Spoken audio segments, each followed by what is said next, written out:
nos habla a través del versículo 26. Como dijimos, en ese capítulo Dios confronta a los habitantes de Jerusalén con pecados que ellos estaban cometiendo en todas las áreas de la vida.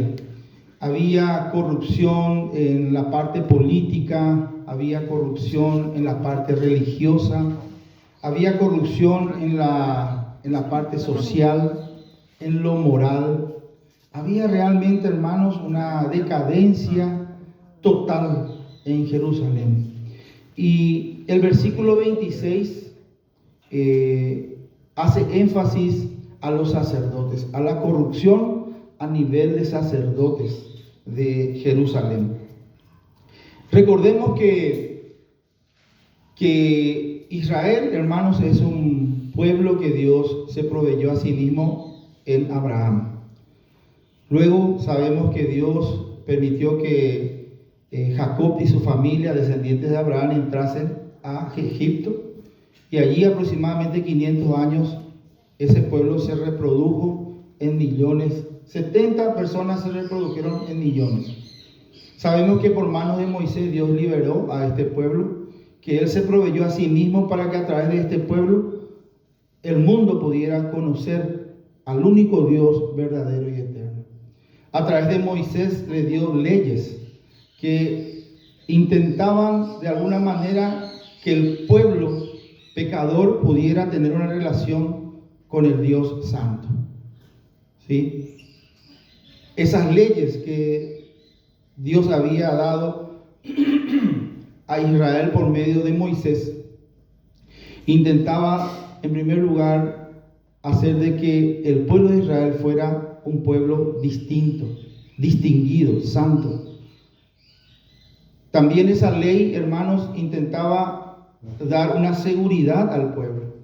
El que procuraba observar las leyes, tanto morales como ceremoniales, de alguna manera esa ley era como una barrera protectora para ese pueblo. Y sabemos, hermanos, también que este pueblo de Israel tenía 12 tribus que se dividieron cuando el hijo de Salomón, Roboam, por pecado Dios había hecho de que el pueblo, que era uno solo, con 12 tribus se dividiera en dos reinos. El reino del norte, que tenía 10 tribus, y el reino del sur, en este caso 2 tribus, la tribu de Judá y de Benjamín. Y en la tribu de Judá estaba Jerusalén, la capital espiritual de Israel. Bueno, históricamente está comprobado que allá por los 722 antes de Cristo, los asirios habían sitiado al reino del norte, a las 10 tribus, y que tenía por capital a Samaria, y habían exiliados. Y prácticamente las 10 tribus desaparecieron. Cuando volvieron otra vez, los del reino del norte vinieron en Samaria, pero ya mezclados con los asirios.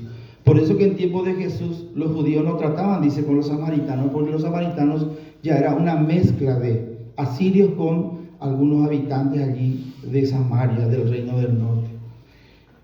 100 y algo de años después, y durante todo ese tiempo, a través de los profetas, Dios iba advirtiendo a Jerusalén, a Judá y a Jerusalén, sobre lo que le pasó a la tribu del norte.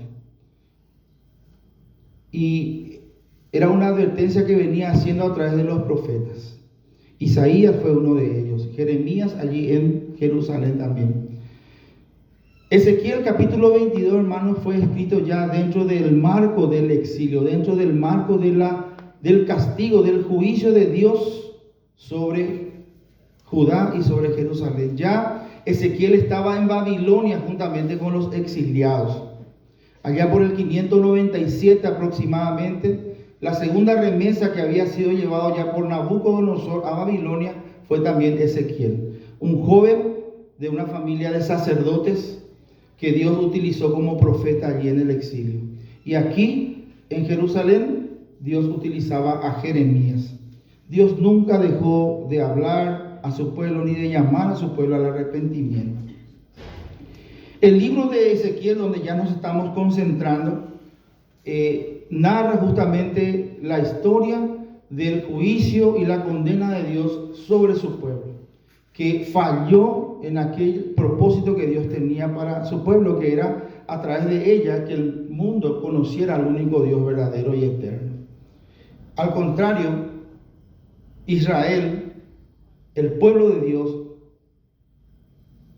asumió, trataba de conformarse al mundo. En vez de él tratar de que el mundo se conformara a Dios, ellos comenzaron a conformarse al mundo en todas las áreas. Y este libro de Ezequiel es un libro profético. La primera parte, hermanos, como ya dije, hasta el capítulo 32 aproximadamente, si leemos, vamos a ver que hay muchos juicios y condenas para el pueblo de Dios y también para los vecinos. Desde el capítulo 33 en adelante empieza con el atalaya, y ahí empieza Dios a dar un mensaje de esperanza y de restauración a su pueblo. El capítulo 22 específicamente es una acusación severa contra Jerusalén, considerada una ciudad pecadora y corrupta.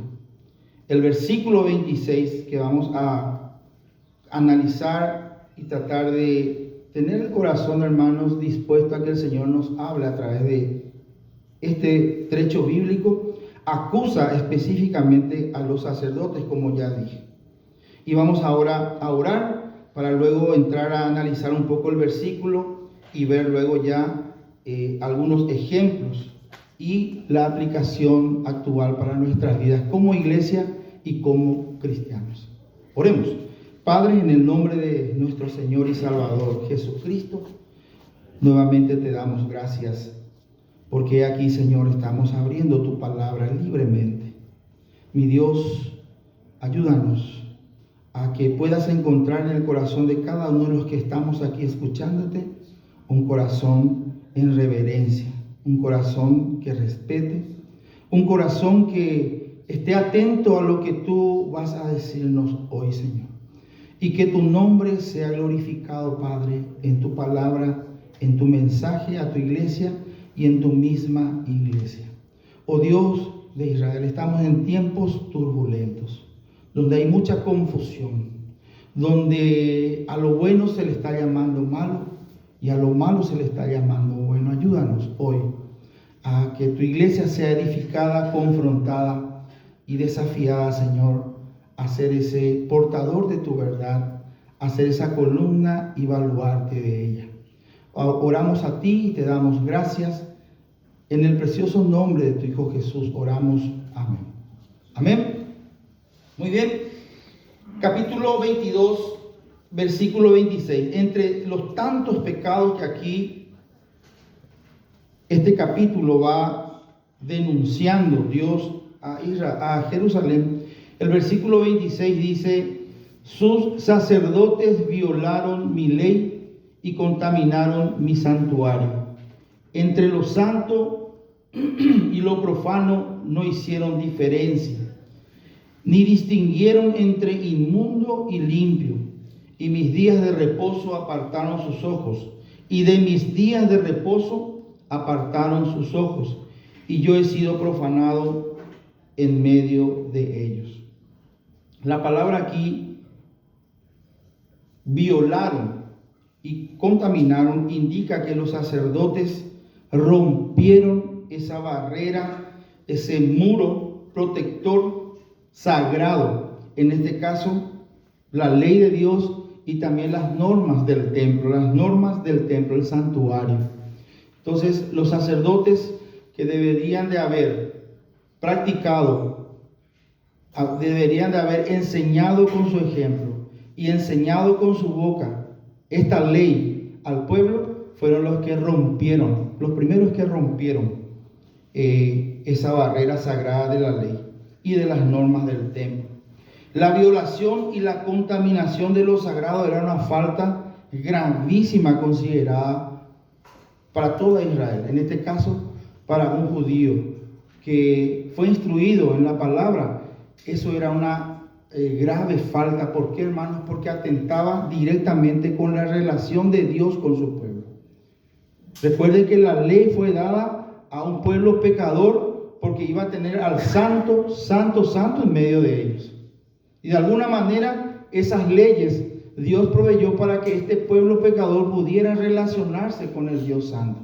Y al ser violado estas leyes y las normas ceremoniales del templo que Dios dio, hermanos, estaba siendo atentado de una manera fatal la relación de Dios con su pueblo. Un ejemplo de eso, por ejemplo, es los dos hijos de Aarón, Nadab y Abiú. Ahí en Levítico capítulo 10, versículos 1 y 2, cuenta de que ellos, por medio de Moisés, recibieron inclusive el tipo de cómo preparar el incienso que tenía que ser quemado delante de Jehová.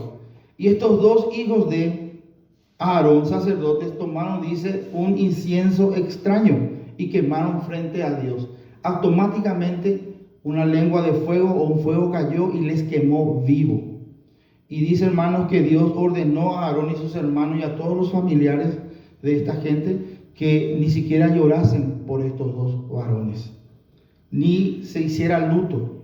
Automáticamente, así de grave, hermanos, por graficar un poco nada más, era el que las leyes sean violentadas y el santuario sea contaminado o profanado. La palabra profanación también nos da la idea de algo común, que de repente se esté usando algo común para alguien tan sagrado, tan santo. O lo santo y consagrado a él sea utilizado en forma común.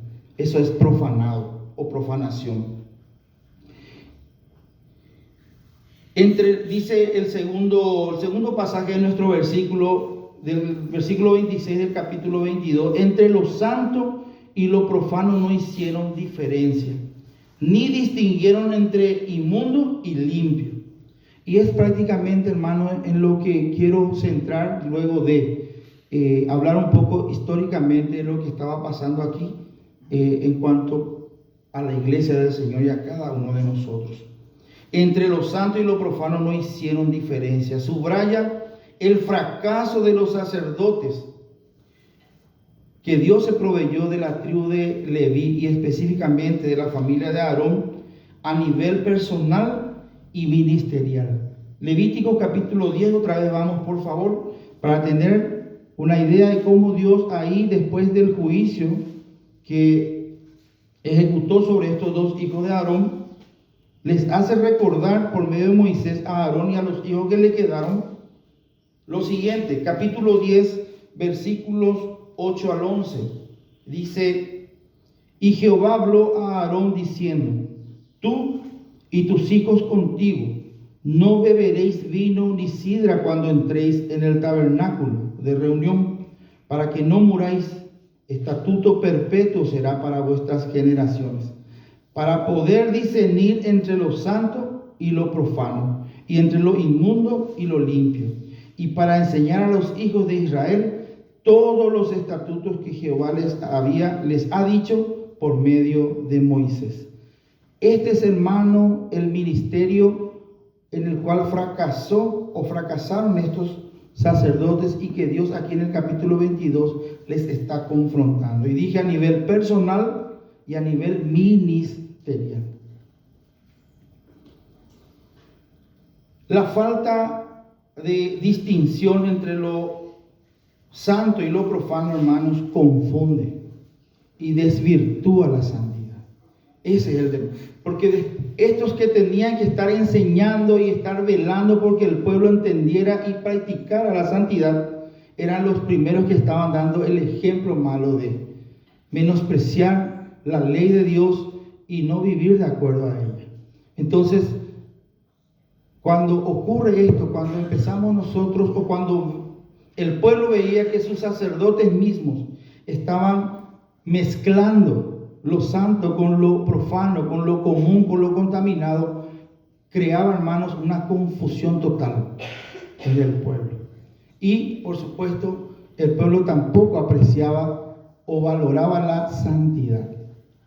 Si sus propios maestros daban ese ejemplo malo, cuanto más el pueblo. Entonces, la falta de esta distinción entre lo santo y lo profano, hermanos, confundía y desvirtuaba la santidad, al punto de que si nosotros leemos el capítulo 22, como ya lo hicimos el domingo pasado, encontramos que en todas las áreas, en todos los estamentos, hermanos, la corrupción era terrible en Jerusalén.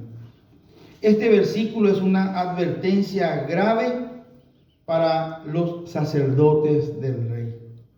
Una de las cosas que más ofende a Dios es la mezcla, la falta de distinción. ¿Y por qué, hermanos, puse ya aquí? Porque vamos a entrar ya en la parte práctica. Dije sacerdotes del rey. Primera de Pedro, capítulo 2, versículo 9, hermanos, dice claramente que nosotros, todos los que en arrepentimiento y fe nos hemos entregado por completo al Señor Jesucristo. Hermanos, no utilizo la palabra creer, porque hasta el diablo cree, dice, y tiembla. Y quien más que menos vos le preguntás, yo creo en el Señor Jesucristo, te dice. Pero, hermanos, es una entrega total para que haya una obra transformadora del Evangelio en mi vida, hermanos. Yo, en entendimiento, tengo que aceptar que soy un pecador y que mis pecados me hacen merecedores de aquella eternidad en el infierno. Y ahí, hermanos, yo entiendo que Jesucristo es el único que puede salvarme y puede transformar mi vida cuando yo entrego totalmente mi ser a Él. ¿Me entienden? No es solamente creer, no es solamente saber que la línea 38 te lleva al mercado, por lo cual todo el mundo sabe. Es subirte a ese colectivo y dejar que te lleve, te traslade. En este caso, Cristo nos lleva al cielo. Una entrega total, hermanos. Y este versículo, hermanos, es una advertencia grave a quienes dice: más vosotros sois linaje escogido, real sacerdocio, sacerdotes del rey, nación santa, pueblo adquirido por Dios, para que anunciéis las virtudes de aquel que os llamó de las tinieblas a su luz admirable. Una de las cosas, repito, que más ofende a Dios, hermano, cuando lo santo, lo sagrado, se empieza a mezclar con lo profano, con lo común, con lo mundano. Ofende a Dios, hermanos. ¿Por qué les parece que Jerusalén fue destruido?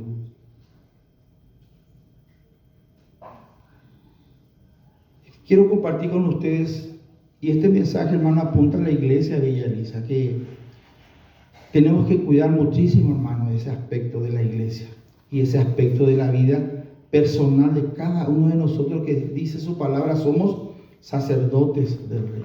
Esta advertencia grave, este pecado gravísimo que cometieron los sacerdotes del Antiguo Testamento, hermanos, resuena con mucha fuerza para nosotros hoy, que somos, dice, sacerdotes, mujeres y varones. Acá no hay distinción de sexo. Todos los que hemos experimentado el nuevo nacimiento, la transformación, la regeneración por el poder del Espíritu Santo, de su evangelio en nuestras vidas, somos sacerdotes. Creí, hermano, creí ya en botabeceta. Creí ya en molete juseta, porque todos somos sacerdotes. Eso es lo primero que tenemos que asumir, si es que somos realmente hijos de Dios. Y el primer problema que hoy encontramos, hermano, es el relativismo en las iglesias y en las vidas de cada cristiano. El relativismo, cuando decimos que todo es relativo. Lo que para mí es bueno y no le hace daño a nadie, entonces eso es verdad, mi verdad. Con tal de que si a nadie le está haciendo daño lo que a mí me gusta, y a mí me gusta hacer y vivir de esa manera, entonces eso es bueno. Está entrando mucho, hermanos. Y el relativismo está acompañado de que no hay verdades absolutas. No puede haber verdad absoluta en el relativismo. Si todo es relativo, hermano, no puede haber absolutismo. Y nosotros sabemos que la palabra de Dios es autoridad absoluta. Si Él dice que la mentira es pecado, La mentira es pecado. Aunque mi mentira esté ayudando, tal vez digo yo, la famosa mentira piadosa. Mentí para ayudarle a mi prójimo. Y si fue bueno para mi prójimo, entonces está bien. Quien está equivocado, ¿quién es? Dios. Porque Él dice, hermano, de manera absoluta que mentir es pecado. Hoy día el homosexual dice, mientras que a él le gusta lo que está haciendo y no le hace daño a nadie con su vida, eso es bueno. Si para vos es malo, eso es relativo. Para vos es malo, pero para mí es bueno. El relativismo acompañado de que no hay verdades absolutas. Un hijo de Dios, hermano, un sacerdote del reino, esa filosofía no debe de instalar en su mente, en su corazón, y mucho menos en su conducta.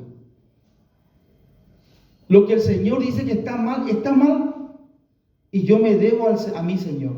Yo lo que tengo que hacer es procurar vivir la verdad absoluta de Dios. Hoy día, hermanos, hay valores invertidos. A lo malo se le está llamando bueno, se está invirtiendo los valores. Y quien no considera bueno lo malo es considerado una persona cerrada, una fanática, un fanático, es una persona que discrimina. Hasta inclusive hay países donde este tipo de posiciones le lleva a uno a la cárcel. Estamos en tiempos difíciles. Isaías 5:20 dice, hay un juicio, hay un castigo, un juicio, dice, de los que a lo malo le llaman bueno y a lo bueno le llaman malo. Y ese es, hermanos, para los que no conocen al Dios de la Biblia. Para quienes le conocemos al Dios de la Biblia, para quienes decimos que le conocemos, para quienes decimos que creemos en el Evangelio, en Jesucristo y en este único Dios verdadero, eterno de la Biblia. Hermanos, este no debería estar sobre nosotros. No tendríamos que tener nada que ver con esto.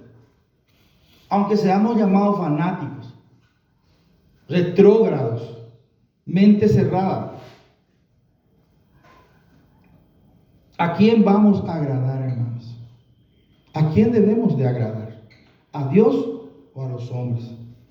Los no de Dios no son tan malos. Los no que Dios dice no en su palabra, muchos, me incluyo, con mi conducta, con mi forma de vivir, hermano, estoy diciendo que no es tan malo había sido. ¿Por qué? Si hombre, ay, mamá, no la hace, comparte. A ver, hermanos, razonemos un poco. ¿Por qué no es tan malo había sido los no que Dios dice? Le dice a su hijo no. ¿Por qué? Porque yo mismo, hijo de Dios, estoy practicando muchas veces eso. Por ejemplo, Dios dice, hermanos, que mi forma de vestir tiene que ser de manera moderada. A ver, me ayuden por favor. Con decoro, con pudor y modestia. Y hoy día vemos cristianos que están, hermanos, prácticamente exhibiendo toda la parte sensual de su cuerpo, que es la moda de este mundo. Dios dice, no conforméis a este mundo, ¿verdad, hermanos? Pero yo con mi conducta estoy diciendo que había sido lo que el mundo ofrece, no es tan malo, porque lo estoy asumiendo, me estoy conformando. Hay cristianos e iglesias que se están conformando a lo profano, a lo mundano, a lo contaminado, hermanos. Y derejazá, tu paola en onderubi, han de distinguir, veis, hermano, tu paoña te teñan de yara, tu paoña te teo tantas ahí. Porque el mismo ton de malo. Ya no hay tantas diferencias, porque se busca agradar a los hombres y no a Dios. Porque el que agrada a Dios, hermano, no va a agradar a los hombres. Los hombres estamos en enemistad con Dios. Por eso dice el Señor en Santiago, el que quiere ser amigo del mundo se constituye, porque el mundo está en enemistad con Dios, hermano. Ya aceptar, ya creer. O si no, con tu yucayamos ahí, que le de a Jesucristo.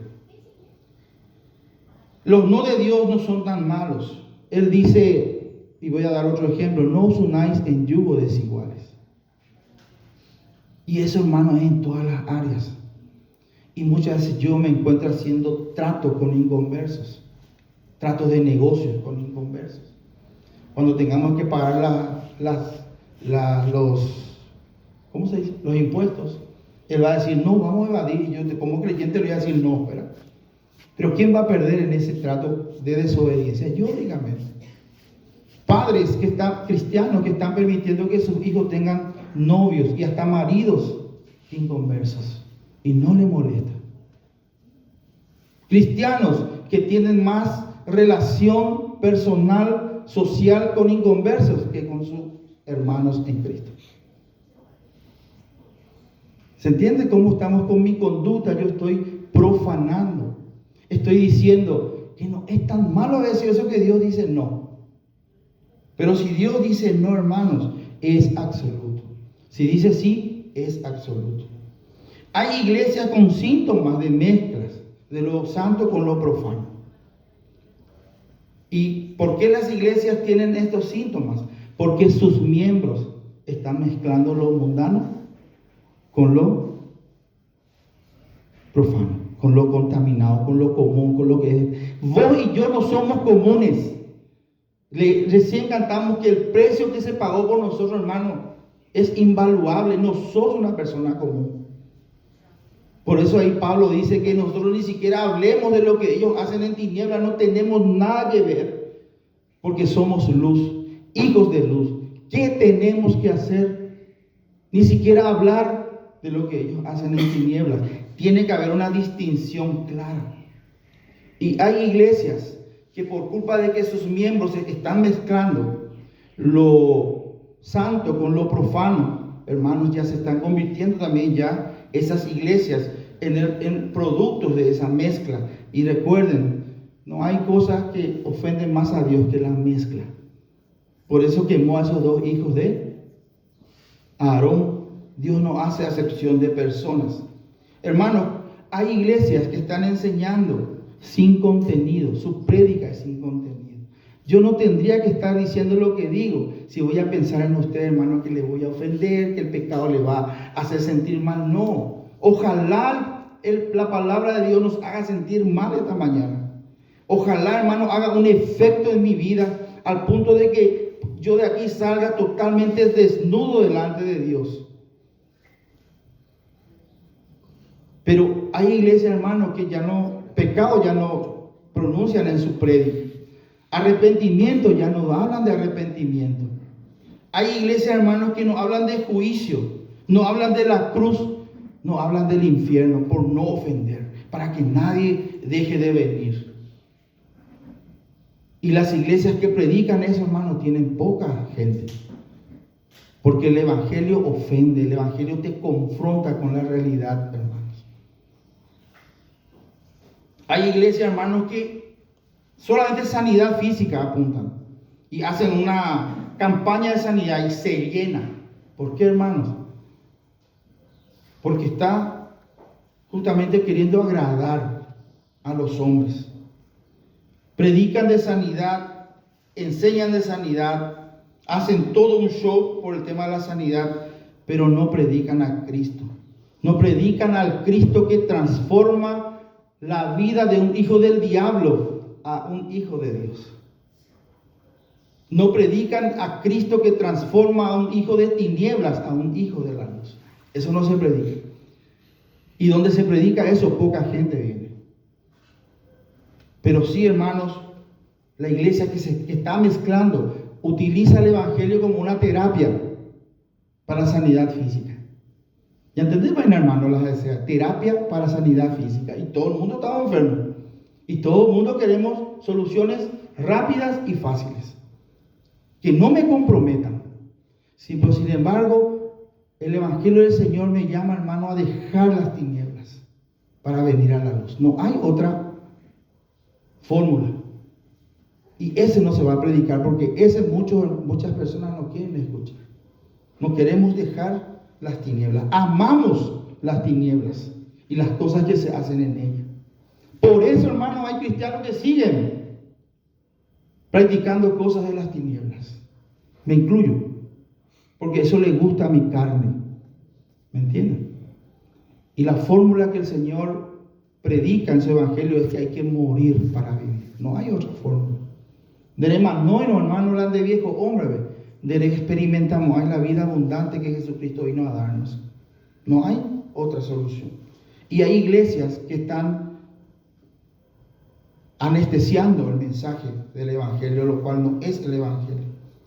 La falta de santidad se maquilla. ¿Saben con qué? Hay iglesias que maquillan. No hay santidad en la iglesia. Santidad significa apartarse del mal, del pecado y acercarse a Dios. Y no hay iglesias que eso ya no es apreciado, ya no tiene un valor superlativo para los integrantes de la iglesia, la santidad. ¿Por qué? Porque se maquilla con que no juzguemos. No hay que juzgar al hermano. O si no, a tu Dios es amor. Dios es amor. Y se detiene la disciplina. Y recuerden que la disciplina, hermanos, alza la temperatura de la santidad. Por eso dice, hermanos, en Proverbios, que el papá, la mamá que ama a su hijo, verdaderamente, desde temprano ya, ¿qué hace? Le corrige, le disciplina. El que detiene la disciplina, ¿qué hace? Aborrece a su hijo. Y en las iglesias, de repente, hermanos, ya no hay disciplina contra el pecado. Y por cuanto no se ejecuta luego ningún juicio contra el pecado, es que los hombres dicen, estamos dispuestos a hacer lo malo y cada vez más y más maldad. Y eso está pasando en las iglesias. ¿Por qué? Porque si se disciplina, entonces esa iglesia juzga. Si disciplina, esa iglesia no sabe lo que es el amor de Dios. Dios es amor, hermanos. Pero recordemos que Dios también es un Dios santo, justo, Dios de juicio. Dios dice fuego, que es un fuego, ¿cómo? Consumador. Por lo que Él es, no puede tolerar el pecado, hermanos. Hoy día las iglesias están usando elementos místicos. Y esto, hermanos, yo comparto con ustedes porque Dios quiera que la generación que suba sea celoso de estas cosas. Que no negociemos la verdad. Los jóvenes, los niños que están, adolescentes que están escuchando. Hermanos, hay iglesias que están utilizando elementos místicos como aceite, agua de aquí, agua de allá, aceite de esto, de aquello. ¿Dónde está en la Biblia eso? Y si los judíos lo hacían, hermanos, hoy día eso en el Nuevo Testamento no existe. Son simbolismos. Hay iglesias que están usando decretos, energías, es decir, mezclan lo pagano con lo santo, algo místico, le dan misticismo a algo, a un elemento, a una palabra, la palabra de fe. Y Dios no está, hermano, Dios no es un mozo, ya dije varias veces, esperando que nosotros le ordenemos qué queremos y que Él va a estar haciéndolo conforme a nuestra voluntad. No, Dios, el Dios de la Biblia es un Dios soberano que hace lo que Él quiere, cuando Él quiere, como Él quiere. Y quienes necesitamos de Él somos nosotros, no Él de nosotros. Y Él merece nuestro respeto, nuestra reverencia, nuestra obediencia, nuestra sumisión a su voluntad que es perfecta, nunca se equivoca. El que creó los cielos y la tierra con la sabiduría, hermanos, que tiene, se va a equivocar contigo y conmigo.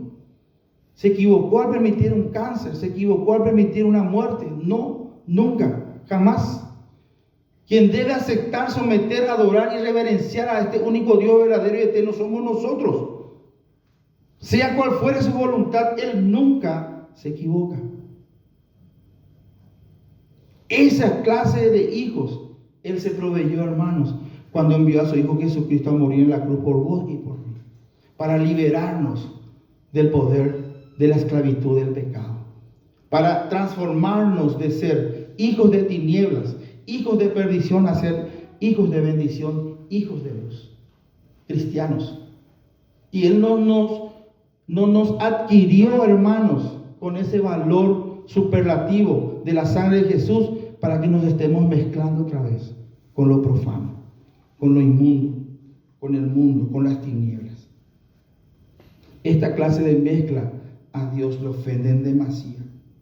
Hermanos, otra situación que está apareciendo mucho hoy día: pastores superestrellas, pastores que tienen una manipulación tremenda sobre la iglesia, pastores, hermanos, que se presentan como ungidos y se ponen nombres más, inclusive más elevados, a quien vos no tenés que ni siquiera preguntarle por qué ordenó lo que ordenó. Pastores, hermanos, que hacen de que la iglesia caiga en idolatría, porque el pastor está siendo idolatrado. El pastor toma el primer lugar en la iglesia. ¿Y quién tendría que ser, hermano, el primero en la iglesia? Cristo. Cristo es la cabeza. Cristocéntrico tiene que ser la iglesia. Hay iglesias que tienen la foto de su pastor así un fero. ¿Cómo se le dice eso? ¿Cómo se le dice? Cuadro, pero tiene su nombre ahora.